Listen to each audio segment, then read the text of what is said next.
ఆ స్టోరీ వినగానే మెస్మరైజ్ అయ్యాను. చాలా థ్రిల్లింగ్‌గా ఫీల్ అయ్యాను. పెద్ద స్పాన్ ఉన్న ఒక స్టోరీ అనమాట. ఆ 1, 2 సిట్టింగ్స్‌లోనే ఈ movie story writer former district judge Anil Kiran Kumar గారు ఈ స్టోరీ మీరైతే నాకు బాగా అనిపిస్తున్నారు అని చెప్పి వితిన్ ఫస్ట్, సెకండ్ సిట్టింగ్స్‌లోనే ఆయన ఓపెన్ అప్ అయ్యి నాకు ఇది ఇచ్చారనమాట.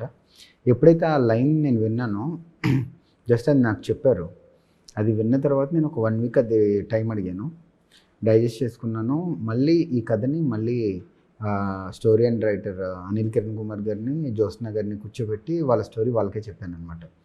అది నేను కొన్ని ఎలిమెంట్స్ యాడ్ చేసి ఒక స్పిరిచువల్‌గా కనెక్టింగ్ ఫ్యాక్టర్స్ పెట్టుకొని ఒక మంచి స్క్రీన్ ప్లేతో ప్రెజెంట్ జనరేషన్‌కి కథని ఎలా ఇష్టపడతారు అనే దాని మీద వర్క్ చేసి నేను వాళ్ళకి చెప్పాను. చెప్పిన వెరీ ఫస్ట్ సిట్టింగ్‌లో వాళ్ళు మెస్మరైజ్ అయ్యారు, సర్ప్రైజ్ అయ్యారు, థ్రిల్‌గా ఫీల్ అయ్యారు. దెన్ నాకున్న చిన్న సర్కిల్‌లో డైరెక్టర్స్‌ని అప్రోచ్ అయ్యాను. వాళ్ళకి ఎక్స్‌ప్లెయిన్ చేశాను. నేను హీరోగా ట్రై చేస్తూ ఉన్నాను. ఈ కథ నాకొచ్చింది. ఇక డైరెక్షన్ చేయండి అని చెప్పి నాకున్న సర్కిల్‌లో కొంతమందిని అడిగాను. అడిగి నేను కథ చెప్పిన విధానానికి వాళ్ళు ఇంత క్లియర్‌గా నువ్వు కథని షార్ట్ బై షార్ట్ ఎక్స్‌ప్లెయిన్ చేస్తున్నావు. ఇది జస్ట్ ఒక కెమెరామెన్‌కి షార్ట్ మేకింగ్ గురించి చెప్తే సరిపోతది అని చెప్పి నా సర్కిల్‌లో చెప్పారండి. అందులో ఫస్ట్ పర్సన్ చోటా కే నాయుడు గారు cameraman. Okay. He is the one. తను ఎప్పటినుంచో నేను సార్‌తో ట్రావెల్ అవుతూ ఉన్నాను.